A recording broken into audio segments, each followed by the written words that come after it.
پاکستان کے سرکاری چڑیا گھر جانوروں کی قتل گاہیں بن گئے۔ پاکستان کے بڑے شہر کراچی سمیت دیگر چڑیا گھروں میں ہاتھیوں کے ساتھ ظالمانہ سلوک کی نہ ختم ہونے والی ایک اور داستان سامنے آ گئی۔ یہ واقعہ کراچی کے چڑیا گھر کا ہے، جہاں افریقی نسل کی 17 سالہ ہتھی نور جہاں بیماری اور دردناک حالت میں مبتلا ہونے کے بعد موت کو گلے لگا بیٹھی۔ اس واقعے نے ملک کے چڑیا گھروں کی انتظامیہ کی بے حسی، لالچ اور ثقافت کا پول کھول دیا ہے۔ جانوروں کے ساتھ دلسوز سلوک اور سہولیات کی عدم دستیابی نے جانوروں کی زندگیاں خطرے میں ڈال رکھی ہیں۔ فور پاز کے ماہرین نے نور جہاں اور مدھو بالا کے دانتوں میں شدید قسم کی انفیکشن کا انکشاف کیا تھا۔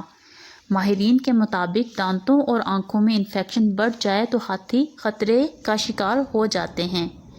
ہاتھیوں کے ماہر میتھیس اوٹو کا کہنا تھا کہ کراچی کے چڑیا گھر میں رکھے گئے ہاتھیوں کی نگرانی پر مامور عملہ بھی ہاتھیوں کی دیکھ بھال کے لیے مناسب تربیت یافتہ نہیں ہے۔ ہاتھی ظالمانہ سلوک کا شکار ہیں اور ان کو فوری توجہ اور مدد کی ضرورت ہے۔ یاد رہے کہ نور جہاں اور مدھو بالا کو 2009 میں افریقہ کے ملک تنزانیہ سے 4 کروڑ روپے کے عوض پاکستان لایا گیا تھا۔ ان کے ساتھ 2 اور ہاتھی بھی تھے۔ جب ان ہتھیوں کو پاکستان لایا جا رہا تھا تو اس وقت بھی پاکستان سمیت دیگر ممالک نے اس کی مخالفت کی تھی کہ ایسا ظلم نہ کریں، مگر پھر بھی یہ قدم اٹھایا گیا۔ ہاتھیوں کو ان کی قدرتی اماج گاہ سے پکڑ کر پاکستان لایا گیا تھا۔ پاکستان میں لائے جانے کے وقت ان کی عمریں 2 سے 4 برس تھیں۔ ان ہاتھیوں کو نہ صرف ان کی ماؤں سے الگ کیا گیا بلکہ ان کو دیگر ساتھی ہاتھیوں سے بھی الگ کر دیا گیا۔ ہتھی نور جہاں اور مدھو بالا گزشتہ 12 سے 14 سال تک قید میں رہیں۔ پاکستان کے چڑیا گھروں میں جانوروں ساتھ ظالمانہ رویہ قابل مذمت ہے۔ کراچی کا چڑیا گھر 2500 ایکڑ پر مشتمل ہے، جس کو سینکچوری میں تبدیل کرنے کی بجائے حکومت سندھ نے مستقل طور پر بند کرنے کا فیصلہ کر لیا ہے۔ سندھ حکومت کے اس فیصلے کے بعد اربوں روپے مالیت کے چڑیا گھر کی زمین پر ہاؤسنگ مافیا نے نظریں جما لی ہیں۔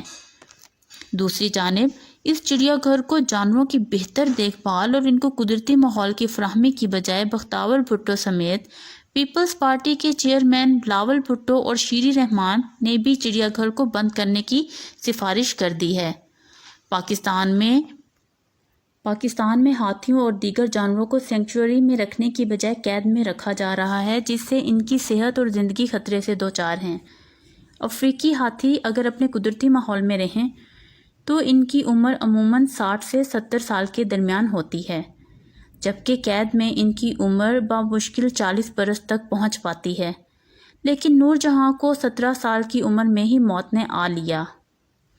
شاید پاکستانیوں کو یاد ہو کہ اسلام آباد کے چڑیا گھر میں کاون نامی ہاتھی بھی تھا، جسے دنیا کا سب سے تنہا ہاتھی قرار دیا گیا۔ کاون کو تقریباً 20 سال تک تنہا زنجیروں میں جکڑ کر رکھا گیا۔ تنہائی اور قدرتی ماحول نہ ملنے کی وجہ سے کاون کی حالت دن بدن بگڑتی گئی، کیونکہ کاون اپنی ساتھی ہتھی کی موت کے بعد ذہنی تناؤ کا شکار ہو گیا۔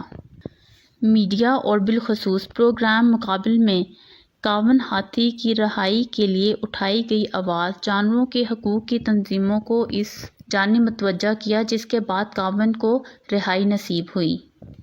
2021 میں کاون کو کمبوڈیا منتقل کیا گیا، جہاں آج وہ اپنے نئے دوستوں کے ساتھ قدرتی ماحول میں زندگی بسر کر رہا ہے۔ افسوس کہ اب ایک اور ہاتھی کی جان خطرے میں ہے۔ کراچی کے اس چڑیا گھر میں مدھو بالا نامی ہتھی بھی انتظامیہ کی بے حسی کا شکار ہونے جا رہی ہے۔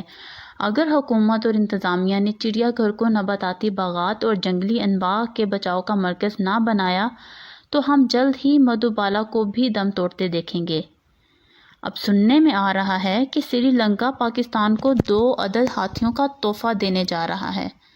شاید سری لنکا کی حکومت کو معلوم نہیں کہ پاکستان کے چڑیا گھر ان ہاتھیوں کے لیے کال کوٹڑی ہیں، جہاں دردناک موت ہی ان کا مقدر ہے۔ نور جہاں کی افسوسناک موت ہم سب انسانوں کے لیے لمحہ فکریہ ہے کہ اب قید اور غلامی کے اس چیپٹر کو ختم کرنا ہوگا۔